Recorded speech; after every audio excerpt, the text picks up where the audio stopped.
여러분 안녕하십니까. 오늘이 수요일 날입니다. 오늘이 이제 여름 휴가 마지막 날이고, 내일서부터는 또 열심히 생업에 종사해야죠. 그래서 요즘에 내가 여름 휴가라서 시간이 많습니다. 그래서 시간이 많으면 내가 유튜브 녹화를 많이 할 것이다 이렇게 생각을 했는데, 오히려 시간이 많다 보니까 멍하고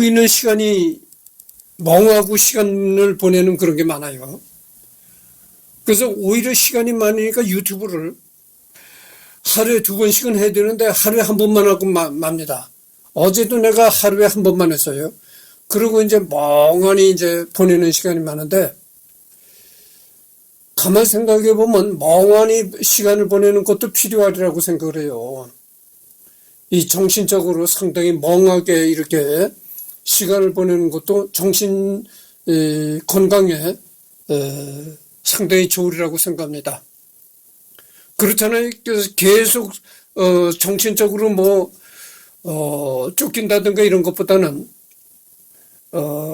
멍하게 시간을 보내는 그런 것도 필요하다고 생각합니다. 그래서 지금 2025년 8월 6일 오전 10시 5분을 지금 지나가고 있습니다. 요번에는 대단히 미국의 한 시대를 풍미했던 그런 배우인데요. 마릴린 먼로에 관해서 얘기를 하겠습니다. 이 여자가 참 미국의 섹시 심볼이라고 할 만큼, 그렇게 아주 남성들의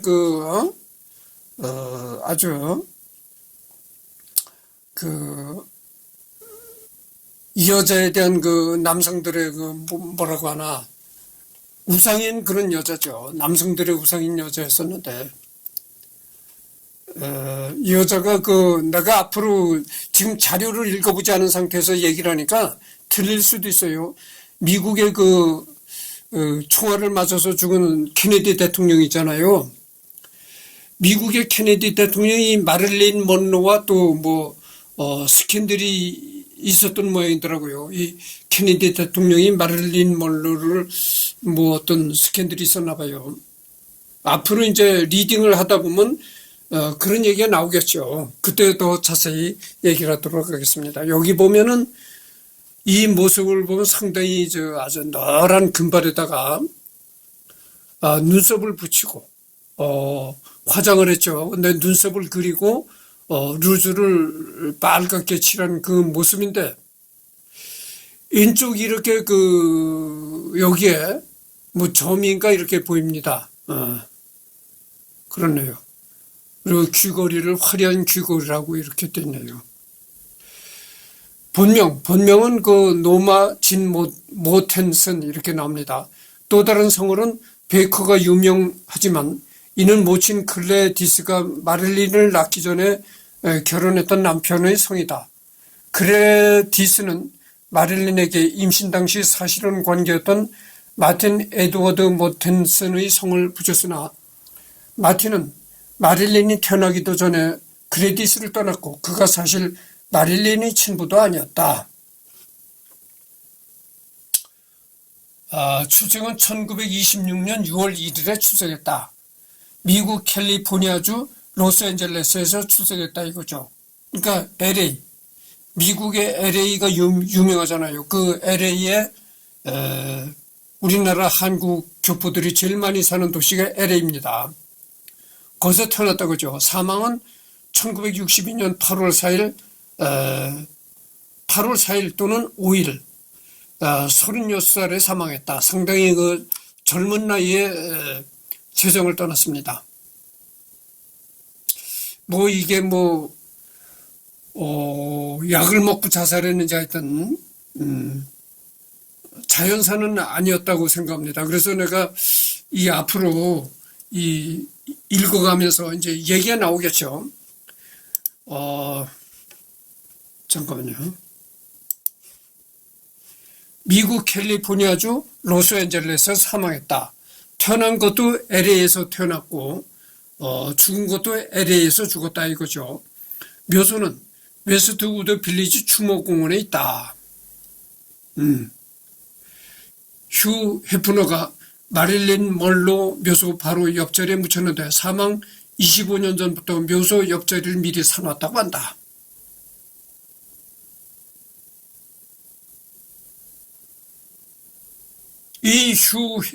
여기 보면은 휴 해프너라는 사람이 있는데 이 사람이 마릴린 먼로 옆에 묻히기 위해서 25년 전서부터 이 땅을 자기가 선점해 놨다는 거죠. 그러니까 마릴린 바로 옆에 그 땅을 자기가 마릴린 먼로 옆에 바로 묻히기 위해서 25년 전부터 그 땅을 선점해 놨다 이거죠. 그러면 휴 해프너라는 사람은 어떤 사람인가 한번 잠깐 넘어가 봅시다. 이 사람이 휴 해프너네요. 이 사람이 마릴린 먼로 바로 그 옆에 묻히기 위해서 그 땅을 미리 25년 전서부터 선점해 놨다는 남자입니다. 이 사람은 뭐 했던 사람인가? 1926년 4월 9일에 태어났으니까 마릴린 먼로와 동갑이네요. 나이가 똑같았네요. 미국 일리노이주 시카고에서 태어났다. 2017년 9월 27일 사망했는데 91세로 사망했다. 미국 캘리포니아주 로스앤젤레스 플레이보이 맨션에서 사망했다. 매장은 2017년 9월 3일 날 매장을 했다. 9월 30일 날 매장을 했다. 미국 캘리포니아주 로스앤젤레스 웨스트우드 빌리지 메모리얼 파크 묘지에 묻혔다. 여기가 말이죠. 잠깐만요. 여기가 바로 마릴린 먼로 바로 옆자리다. 휴 해프너는 생전 1953년 12월 후 플레이보이 창간 후에 당시 막 스타로 발돋움한 마릴린 먼로의 누드를 실어 마릴린 먼로를 매긴 적이 있다. 그런데도 어떻게든 마릴린 먼로 옆에 묻히고 싶어서 1992년에 사놨다고.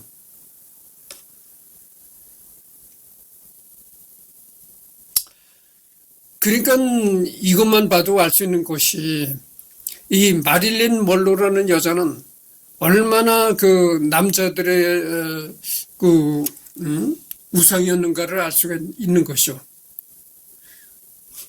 마릴린 먼로 바로 옆에 묻히기 위해서 25년 전에 미리 그 땅을 선점해 놨다는 거예요. 그러니까 이 남자들이 얼마나 기막히게 마릴린 먼로를 좋아했는가를 알 수가 있는 거죠.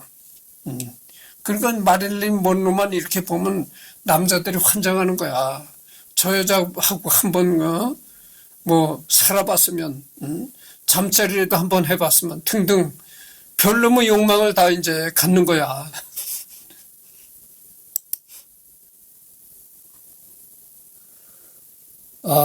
그리고 국적은 미국이다. 이게 지금 이제 마릴린 먼로를 하는 겁니다. 국적은 미국. 키는 166cm, 혈액형은 AB형이다. 부모는 아버지 찰스 기포드, 어머니 클래디스 폰 멀로. 아버지가 불분명하여 사생활 후 인적 관계가 형성되었지만 96년 만에 DNA 검사 결과로 그가 아버지라는 사실이 드러났다. 또한 이로 인해 캐서린 헵번과 혈연 관계다.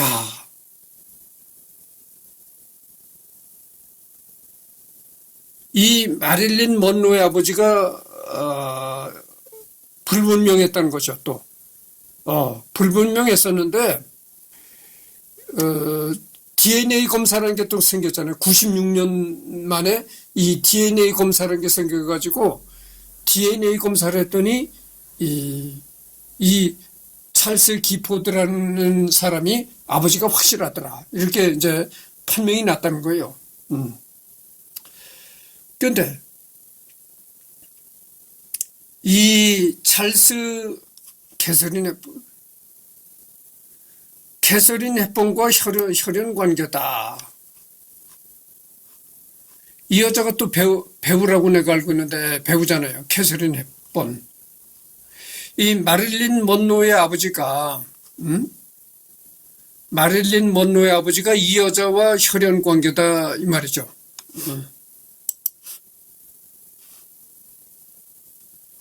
이복남매, 그러니까 배가 다른 남매죠. 언니 도리스 키보드, 오빠 찰스 키보드 주니어. 언니는 말이죠. 마릴린 먼로 언니 도리스 키보드는 13살에 죽었다. 그러니까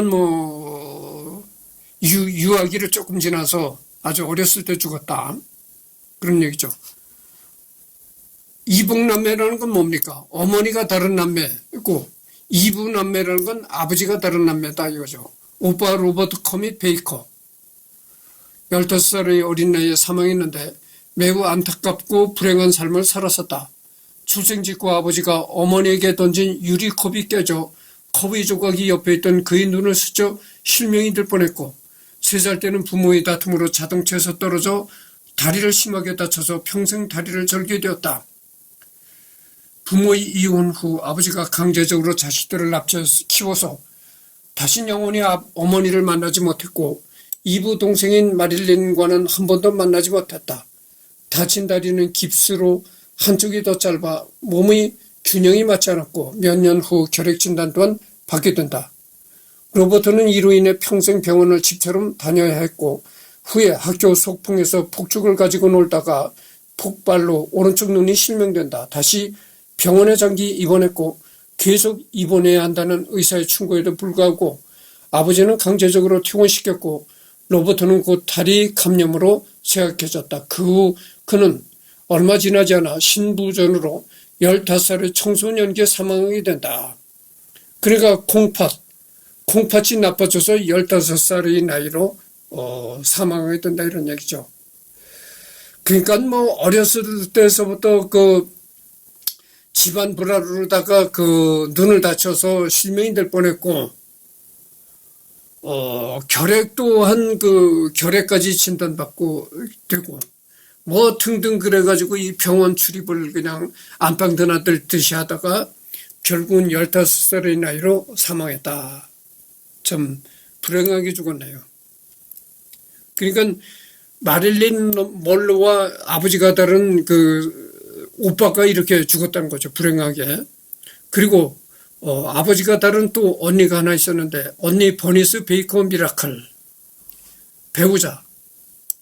그러니까 마릴린 먼로와 결혼했던 그 배우자는 제임스 도허티. 이 제임스 도허티는 말이죠. 고등학교 연극반 선배로 평생 LA 경찰로 일했다. 이 마릴린 먼로가 처음 결혼했던 남자는 어떤 남자였었냐면은 고등학교 연극반 선배였었다는 거죠. 그러니까 마릴린 먼로의 고등학교 연극반 선배였었고 LA 경찰로 일했다는 거죠. 평생 동안 LA 경찰로 근무했다. 근데 마릴린 먼로와 1942년에 결혼해가지고 1946년에 이혼했다. 그리고 어떻게 됩니까? 결혼해서 한 4년 살다가 이혼했다고 하죠. 그러고 나서 이제 조 디마지오라는 남자와 또 결혼했는데 1954년에 결혼을 해가지고 1955년에 이혼했다. 그러니까 결혼한 지 1년 만에 또다시 이혼. 그 다음에 세 번째로 결혼한 남자가 아서 밀러. 아서 밀러는 말이죠. 1956년에 결혼해가지고 1961년에 이혼했다. 그리고 5년 만에 또 이혼했네요. 그러니까 결혼하고 이혼하고 현재 이제 3번의 결혼을 거쳤다. 종교는 무종교. 직업은 이제 배우, 가수, 모델이다. 활동은 1944년에서 1962년까지 활동했다. 이제 사인은 이렇게 한다. 이렇게 나왔네요.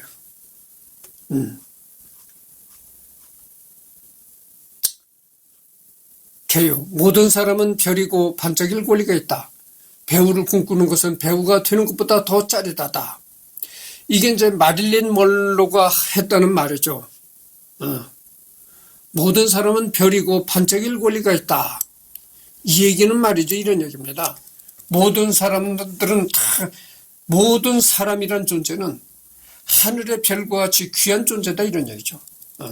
뭐 길거리에서 청소부를 하든 뭐라든 간에 노숙자로 지내든 뭐라든 간에 인간은 누구나 하늘에 있는 별과 같이 귀한 존재다. 그리고 반짝일 권리가 있다. 누구나 자기의 존재 자체를 뽐낼 수 있는 그런 권리가 있는 존재가 인간이다 이런 얘기죠. 배우를 꿈꾸는 것은 배우가 되는 것보다 더 짜릿하다 이런 얘기죠. 이와 비슷한 얘기가 있는데 이게 뭐냐면 등산하는 사람들이 요즘에 많잖아요. 등산에 이런 얘기가 있습니다. 최정상에 올랐을 때보다 최정상을 향해서 오르는 순간이 더 행복하다.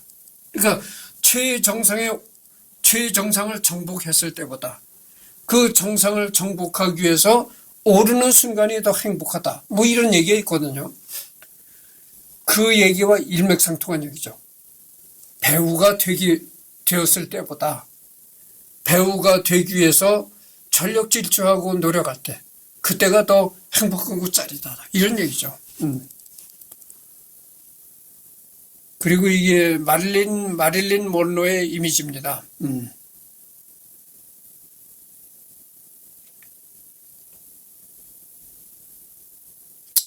뭐 나 같은 동양 사람이 봐도 동양인 사람이 봐도 그런데 뭐 서양 사람이 볼 때는 얼마나 섹시하게 보겠어요. 그렇습니다. 타임지 선정 20세기 가장 영향력 있는 인물 100인 스미소니언 선정 미국 역사상 가장 중요한 인물에 오른 역사적인 인물이며 대중문화의 상징적인 인물이다. 이 여자가 말이죠. 굉장히 대중적으로 인기가 많았던 여자입니다. 거듭 얘기하지만 모든 남자들이 이 여자를 그냥 우상과 같이 이렇게 바라봤다니까. 그러니까 저 여자와 참 한번 결혼해서 살아봤으면, 저 여자와 한번 잠자리도 한번 해봤으면, 남성들의 아주 그냥 이상이었던 그런 여자였다. 할리우드 황금기였던 클래식 시대의 1950년대, 1960년대 초에 배우, 가수, 모델로 활동하면서 문화, 패션, 미술계에 큰 영향을 끼쳤다. 20세기 대중문화를 대표하는 인물 중 한 명이자 역사상 가장 유명한 아티스트 중 한 명이며 섹스 심볼로 불리며 화려한 이미지 페르소나를 지녔으나 동시에 불운한 자기 파멸적 사생활로 동정을 함께 얻는 인물이다. 또한 젊은 나이에 의문을 남기며 사망하면서 많은 뒷이야기를 낳았다. 36살에 그렇게 세상을 떠났다고 했잖아요. 그러니까 그렇게 젊은 나이에 죽으면서 많은 퀘스천, 물음표를 남기고 의문을 남겼다.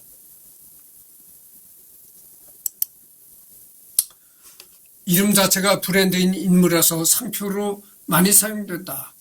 그러니까 이 여자를 보면은 우리나라 속담이 떠오르는데, 내가 누누이 얘기를 하잖아요. 내 별명이 뭡니까? 속담 박사라고 내가 얘기를 했잖아요. 우리나라 속담이 이런 얘기했어요. 미인 박명이다. 또 미인 박덕이다. 뭐 이런 얘기가 있거든. 미인은 미인 박명, 미인 박덕 뭐 이런 얘기가 있는데, 아주 굉장한 미인이 오히려 팔자가 좋지 않다는 거죠. 그렇다는 얘기입니다. 그러니까 사람은 너무나 두드러지게 잘생겨도 그것이 오히려 흠이 된다 이런 얘기입니다. 2020년 기준, 근데 우리나라 전래되어오는 속담에 맞는 여자였죠. 그러니까 너무나 모든 남성들의 관심을 받는 여자다 보니까 그래서 일찍 세상을 떠나는 그런 원인이 된 것입니다. 2020년 기준 그녀 이름과 이미지는 샤넬, 돌체 앤 가바나, 베어브릭, 레고 등 100개 이상의 글로벌 브랜드에서 사용되고 있다. 무수한 배우, 뮤지션들에게 영감과 창의력을 주며 서구권의 유명 여성 아티스트들은 마릴린 먼로의 스타일링을 한 번쯤 오마주나 패러디를 시도했을 정도였다. 비욘세, 레이디 가가, 안젤리나 졸리, 스칼렛 요한슨, 여기 나오는 여자들이 다 유명한 여자들이죠. 내가 하는 지구촌 인물 탐구에서 다 한 번씩 다루어야 할 그런 유명한 여자들입니다. 사후 60년간 매년 포브스 대중문화인 사후 수입 순위 10위권에 들어가고 이 순위에서 일정이 들어가는 유일한 배우이기도 하다. 영국의 여론조사 기관 유고부가 전 세대에서 조사한 미국, 영국 국가의 인지도 순위에서 고전 배우 중에 인지도 순위 1위로 선정되었다. 고전 배우 카테고리를 제외하고 현 시기 배우들과 비교해도 최상위권인 순위이며 배우로 한정하지 않는 문학에서도 최상위권의 인지도를 기록하고 있다. 이걸 보면 마릴린 먼로의 인기가 얼마나 대단한 걸 알 수가 있는 것이죠. 마릴린 먼로가 생존할 때에 이런 인기를 누렸다면 그건 이해를 할 수가 있겠는데, 마릴린 먼로가 이제 죽은 지 꽤 오래됐잖아요. 62년도에 세상을 떠났으니까. 이 마릴린 먼로가 세상을 떠난 지 상당한 시일이 흘렀는데, 아직도 여론조사를 해보면 현재 활동하고 있는 배우들과 비교해도 언제나 마릴린 먼로가 최상위권을 차지한다 이거예요. 인기가 그렇다는 겁니다. 인기와 인지도, 대중들이 이 이름을 기억하는 게 현재 활동하고 있는 배우들과 견줘도 마릴린 먼로가 언제나 상위권을 차지한다는 겁니다. 그거 대단하죠. 그러니까 이렇게 세상을 떠난 지 오래됐을 때도 이런데 살아서 활동할 때 오죽했겠어요. 핫핑크 드레스. 여기 보면 이 참 핑크 드레스. 이 마릴린 먼로가 말이죠. 우리나라 6.25 전쟁 때도 한번 한국에 온 적이 있었습니다. 그래가지고 병사들 앞에서 위문 공연을 한번 했었던 것으로 내가 알고 있어요. 끝없이 오마주되는 핫핑크룩. 참 이게 그지 않아도 남자들이 아주 섹스 심볼로 여기는 여잔데 아주 빨간 핑크빛 드레스를 입고 이렇게 쓰니 얼마나 그 남자들의 혼을 빼앗겠는가 이렇게 생각합니다. 다이아몬드는 여자의 베스트 프렌드, 그리고 핫핑크 드레스, 스크린 사상 가장 아이코닉한 페르소나 중 하나이다. 마릴린 특유의 불멸성을 만드는 재능과 감각이 돋보인다. 영화 신사는 금발을 좋아해 뮤지컬 넘버 중 하나로 매우 화려한 미장센이 특징인 넘버이다. 마릴린의 신체를 잘 파악하며 능력이 뛰어난 의상 디자이너인 윌리엄 트라빌라가 드레스를 디자인했으며 드레스 룩이 쨍한 핫핑크인 게 포인트인데 드레스 코드를 다이아몬드로 맞추었기에 다이아를 돋보이게 하는 단색의 강한 색감 패턴을 사용했다. 마릴린이 밝은 금발의 색과 대비를 이루면서 더 화려한 미장센들을 만들어낸다. 대사 속 여자들이 나이가 들면 남자들은 차가워지지만 이 다이아들은 절대 변하지 않는다 라는 대사가 있는데 현실을 물질 만능주의와 비교하여 풍자하기도 하였다. 70년이 지난 현재도 여러 형태와 세대에게 영감을 주며 수많은 오마주와 패러디를 낳았다. 또한 2차 창작을 하며 가치관에 따라 변화시킨 경우도 많다. 그러니까 이게 아주 짙은 그 핑크 드레스와 아주 노란 금발, 이것이 굉장히 아주 상승작용을 한다 이거죠. 그래가지고 남자들의 혼을 뺏는다 뭐 이런 얘기가 되겠어요. 아래는 오마조 패러디된 목록, 마돈나, 위니 할루. 목록보다 훨씬 많으나 대표적인 것만 표기했다. 아리아나 그란데, 글리, 베건디 스텔리온과 노르마니, 버즈 오브 플레이의 마고로비, 물랑루즈의 니콜 키드먼, 버레스크의 크리스티나 아길레라, 가십걸 시즌 5, 13화의 블레이크 라이블리, 애프터 라이크 뮤직 비디오 속 안유진, 뭐 이런 게 뭐 많이 나오네요. 이건 디자인한 모습입니다. 디자인에 대한 비하인드가 있는데 상징적인 쨍한 핫핑크 드레스는 첫 디자인 룩이 아니었다. 영화의 컨셉과 분위기를 듣고 의상을 제작한 디자이너 윌리엄 트라빌러는 첫 의상을 핑크의 단색보단 베이스의 핑크의 이브닝 장갑과 힐은 블랙으로 포인트를 줘서 여러 색감을 섞은 디자인으로 스케치했었다. 실제로 첫 디자인의 드레스로 피팅까지 해봤지만 마릴린 먼로의 밝은 금발을 더욱 튀게끔 모든 룩을 핑크로 교체하고 핑크의 색감 또한 더 진한 핫핑크로 변경했다. 핫핑크의 컬러 색깔은 가장 진한 편인 딥핑크보단 낮은 컬러를 선택했으며 주얼리 매치 또한 기존보다 더 화려히 변경되었다. 이렇듯 마릴린은 패션계에서도 상징적인 아이콘으로 남아있다. 그러니까 이 핑크 드레스, 이 핑크 색깔이 뭡니까? 핑크 컬러라면 말이죠. 섹시 컬러가 핑크 컬러잖아요.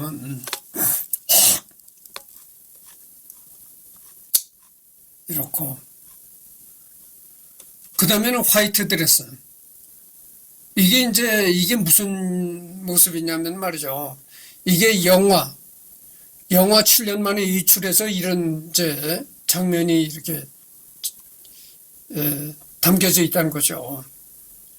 근데 이게 이제 지하철 환풍구라는 겁니다.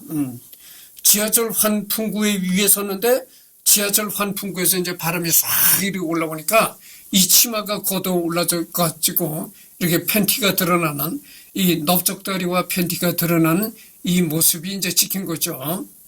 그래서 우리나라도 이제 서울에 이렇게 돌아다녀 보면 이 마릴린 먼로와 같은 마릴린 먼로가 이렇게 치마가 바람에 싹 이렇게 걷어져 올라가면서 팬티가 드러나는 이런 뭐 조각도 해놓은 것이 있는 걸로 내가 알고 있어요.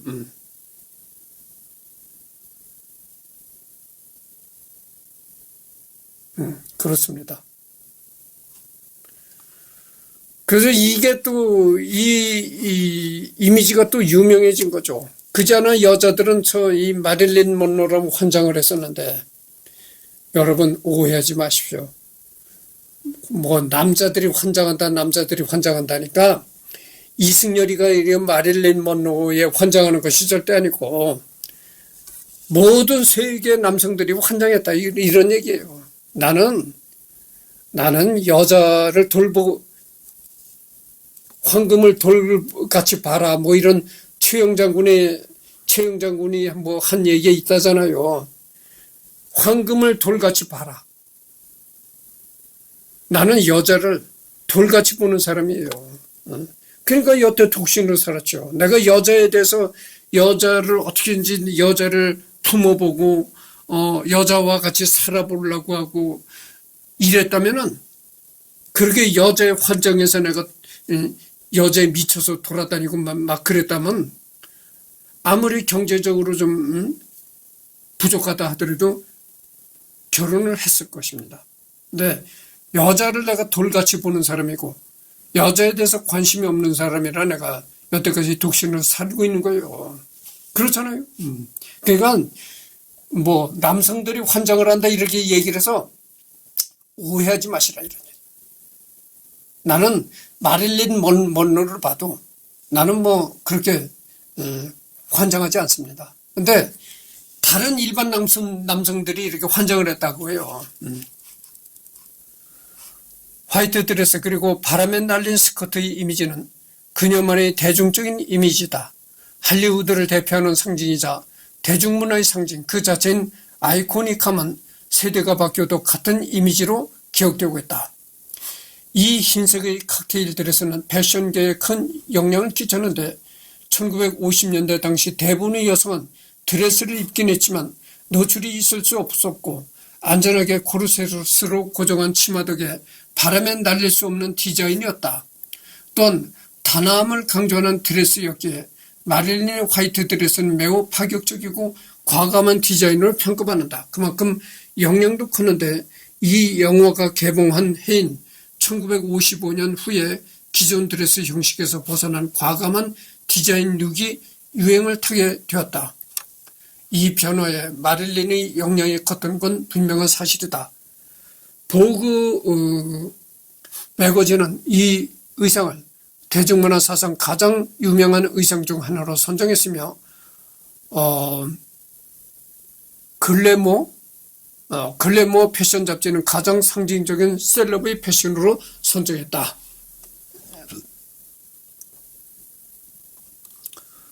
이 치마가 이렇게 바람에 날려서 확 올라가고 팬티가 드러나는 이런 모습이 이제 된 후로 어떤 치마가 생겨났냐면은 이 여자와 다리에다가 이 끈으로 고정되어 있다는 거죠. 코르셋. 여러분들 여자 속옷 코르셋이라고 알잖아요. 뭐 코르셋과 치마가 막 이렇게 연결이 됐는지 했었나 봐요. 난 뭐 여자 옷에 관해서 잘 모르니까. 그렇잖아요. 내가 뭐 독신주의자가 한평생 독신을 살면서 내가 뭐 여자 옷을 내가 세밀하게 들여다본 사람도 아니고 뭐 잘 모르는 거예요. 여자 용품에 관해서는 잘 모르니까 내가 세세히 얘기를 못 하겠는데 여기 있는 이걸 리딩을 해보면은 여자 속옷에 코르셋이라는 속옷이 있는데 그 코르셋과 치마가 어떻게 이렇게 연결되어 있나 봐요. 그래서 밑에서 바람이 불어도 치마가 전체가 이렇게 확 올라가는 그런 건 없었나 봐요. 이후로 그런 이제 치마가 등장했었던 얘기죠. 그리고 우리나라에서도 화재인가 사고가 일어나가지고 헬기가 가서 이제 사고를 당한 사람을 구출하는데 어떤 여자가 이제 어떤 여자를 구출했어. 근데 그 여자가 이제 헬기가 내려준 밧줄에 몸을 묶고 잠깐만.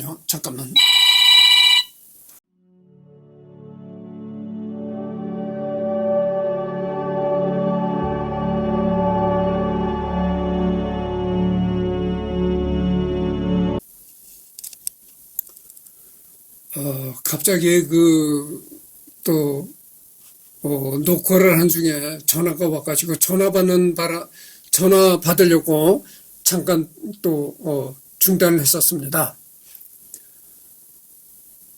그래서 헬기에서 내려준 밧줄에다가 몸을 묶고 이제 헬기가 날아 올라가는데 그 바람에 이 마릴린 먼로의 치마처럼 치마가 확 걷어져 올라가가지고 팬티가 드러났던 그런 일이 한 번 있었어요. 여기 이렇게 나왔네요. 촬영 당시 구경 중인 관중들. 이게 영화 촬영할 때 장면이라는 거죠, 이게. 그래서 영화 촬영하는 장면을 구경하러 모인 이제 구경꾼들, 그 다음에 이래가지고 이렇게 많은 사람들이 모였는데, 이게 영화 촬영 중 한 장면이라는 거죠. 여기에 보면 이제 중절모를 쓴 남자가 하나 서 있고, 아무래도 이 영화 속의 장면이니까 아무래도 이 마릴린 먼로를 좋아하는 그런 역할을 맡은 배우겠죠, 이 남자는. 근데 이 환풍구에서 올라오는 바람에 치마가 확 걷어져 올라갔다 이런 얘기인데, 이게 상당히 유명한 장면입니다. 이 마릴린 먼로가. 그렇잖아요. 남자들은 그 여자에 환장하고, 거듭되는 얘기지만, 오해하지 마십시오. 거듭 강조합니다. 나는 여자를 돌같이 보는 사람이에요. 그래서 내가 한평생 여자와 가까이 안 하고, 여자와 섹스도 안 하고 사는 사람입니다. 그렇잖아요. 결혼한 사람들은 다 마누라하고 섹스하면서 살잖아요. 섹스도 안 하고 내가 여태까지 살았다니까. 그러니까 여자를 돌같이 보는 사람이니까 내가 마릴린 먼로에 환장한다고 오해하지 마시라 이런 얘기. 모든 남성들은 이렇게 마릴린 먼로에 환장하니까 특히 이걸 아주 기막히게 이 장면을 기막히게 바라다 보는 거야. 환풍구에서 바람이 올라오니까 치마가 마릴린 먼로의 치마가 확 뒤집어 올라가는 거. 그래서 이제 팬티와 넓적다리가 드러나는 거.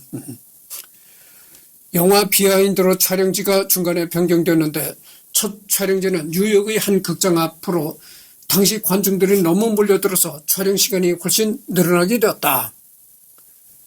구경꾼들이 이렇게 많이 몰렸는데 최소 1,500명에서 2,000명가량의 인파가 몰렸었다고 합니다. 이 영화 촬영하는 걸 이제 구경하려고.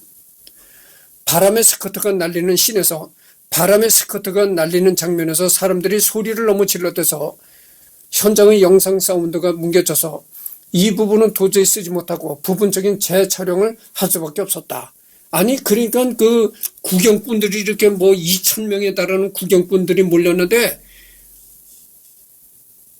환풍구에서 바람이 확 올라오면서 치마가 확 올라가는 장면이 보이니까 구경꾼들이 막 잡담을 하고 소리를 지르고 이런 아주 소리가 요란해가지고 그 영화 촬영하는 사운드가 다 망가졌다는 거예요. 그래 적절한 사운드를 집어넣는데 그 영화를 집어넣는 배경음악이 다 이 관중들이 질러대는 소리에 다 망가졌다는 얘기죠. 그래서 재촬영을 했다는 얘기입니다. 기막힌 겁니다. 기막힌 거. 다음 촬영지는 뉴욕 맨하튼의 지하철역으로 극장 앞보단 한산했고 새벽에 촬영을 했기에 무사히 촬영을 할 수가 있었다. 그래가지고 재촬영을 했는데 재촬영을 한 것은 이제 장소를 옮겨가지고 뉴욕 맨하튼의 한 지하철역 극에서 이제 촬영을 했다는 거죠. 그 여러분 뉴욕 맨하튼 아시잖아요. 뉴욕에서도 맨하튼은 이제 그 굉장히 고층 빌딩이 밀집되어 있는 아주 도심이잖아요. 거기서 이 구경꾼들이 몰려드는 걸 방지하기 위해서 이 구경꾼들이 몰려들면 그렇게 소란을 피우고 소리를 질러대고 해서 제대로 촬영을 하기 어려우니까 구경꾼들이 몰려들지 못하게 아주 이른 새벽에 촬영을 했다는 거예요. 그러니까 이제 구경꾼들이 몰려들지 못하고 한산했다 이런 얘기죠. 그 아이코닉한 장면은 뉴욕의 맨하튼 거리에서 탄생된 비호가 있다. 또 당신 남편이던 조 디마지오는 촬영 현장에 구경을 하러 왔었는데 이 촬영씬을 정말 싫어했다고 한다. 이 당시 마릴린 먼로의 남편이 이제 조 디마지오였었는데 조 디마지오는 이 장면을 굉장히 싫어했다는 얘기예요. 남편으로서. 자기 마누라가 영화를 찍는데 자기 마누라의 치마가 바람을 확 올라가니까 거기에 모인 구경꾼들이 막 소리를 질러대고 이러니까 이 마릴린 먼로의 남편이 굉장히 싫어했다 이런 얘기죠. 이 장면을 굉장히 싫어했다 이런 얘기도 했죠. 그러니까 남편으로서 아마 질투가 났었던 모양이죠. 이 씨는 몇 달 후 둘 사이 이혼해. 잠깐만요. 또 여러 가지 사정으로 잠깐 또 우리 집을 찾아온 사람이 있었어요. 그래가지고 내가 잠깐 또 촬영이 중단되었었습니다. 그래서 촬영하는 도중에 잠깐 이렇게 또 일이 생기면은 촬영이 중단되는 거예요. 그래서 내가 지금 이게 촬영을 시작하고 정확한 시간이 얼마나 흘렀는지는 모르겠습니다만 이게 뭐냐면은 체크카드입니다. 기존에 내가 체크카드가 있는데 이 체크카드를 왜 또 신청을 했느냐 하면은 체크카드가 여러 개입니다. 그래서 체크카드가 여러 개인데 왜 또 이걸 신청을 했냐면은 전번에 내가 얘기를 했잖아요. 외국 사이트에서 결제가 잘 됐었는데 이 영상 제작 프로그램을 다운받기 위해서 외국 사이트에 접속해서 가지고 이 체크카드를 사용을 했는데 여태까지 결제가 잘 되다가 어느 날 결제가 안 되는 순간이 왔다. 그래가지고 은행에까지 갔었다. 근데 은행에까지 갔었는데도 뭐 별 해결책을 못 찾아서 다시 카드를 신청했습니다. 근데 이 체크카드가 어떤 카드냐면은 주로 해외 용도로 쓰는 체크카드입니다. 그래서 주로 내가 해외 용도로 쓰는 체크카드를 다시 발급받으면은 이게 사용될 수 있을까 하는 그런 기대감에서 다시 신청을 한 겁니다. 이게 전부 체크카드예요. 그러지 신용카드가 아닙니다. 예, 할부로는 구입할 수가 없어요. 그러니까 어디까지나 현찰 박치기 하는 카드입니다. 나는 여러분들 내가 젊어 보이잖아요. 내가 보기보단 나이가 많이 들었어요. 내가 어딜 가나 내 나이를 묻는 사람한테 그런 얘기입니다. 내 나이 얘기하다 맞아 죽는다. 상대방이 주먹을 쓰고 껄렁껄렁하고 이래 보이는 사람이 내 나이를 묻잖아? 그러면 뭐라고 하는 줄 아십니까? 아니, 나는 내 나이도 잊어버리고 삽니다. 나는 내 나이도 잊어버리고 살아요. 이렇게 넘깁니다. 근데 진짜 주먹도 쓸 것 같지 않고 진짜 나이도 지긋해 보이고 이런 사람들이 주먹도 쓸 것 같지 않고 그러니까 이런 참 사람들이 물으면은 제대로 대답을 합니다. 57년생입니다. 이렇게 대답을 하고 그러는데 상당히 내 나이보다 어려 보입니다. 내가. 맞아주고요. 주먹질을 하고 이러는 사람한테 내 나이 얘기를 했다면 이 새끼 봐라. 너 지금 나하고 맞먹으려고 하는 거냐? 당장 주먹이 들어옵니다. 주먹이 들어오면 이 약한 몸에 맞아 죽어야지 어떻게 하겠어요. 그런데 내가 왜 이걸 갑자기 또 나이 얘기를 하냐면은 내가 나이가 보기보다는 나이 많이 들었어요. 그래서 은행에서는 신용카드를 발급 안 해줍니다. 신용카드는 그거잖아요. 할부로 구입하는 신용카드잖아요. 체크카드만 발급을 해주지. 체크카드는 이건 현찰 박치기 하는 카드야. 그러니까 체크카드는 주는데 신용카드는 안 내줍니다. 그래서 이걸로 외국 사이트에서 이걸로 한번 사용해 보려고 하는 겁니다. 이게 주로 이제 외국 용도로 쓰는 체크카드라 그 외국 용도로 쓰는 체크카드를 별도로 또 신청해서 받은 겁니다. 기존에 체크카드가 있는데도. 그래서 이번에는 내가 전화가 오고 또 사람들이 찾아오고 이런 일이 있어가지고 여러 번 녹화가 중단됐었기 때문에 녹화가 정확히 얼마나 시간이 흐르는지 몰라요. 그래서 여기서 끊고 다음서부터는 여기를 샤넬 넘버 5 여기를 하도록 하겠습니다.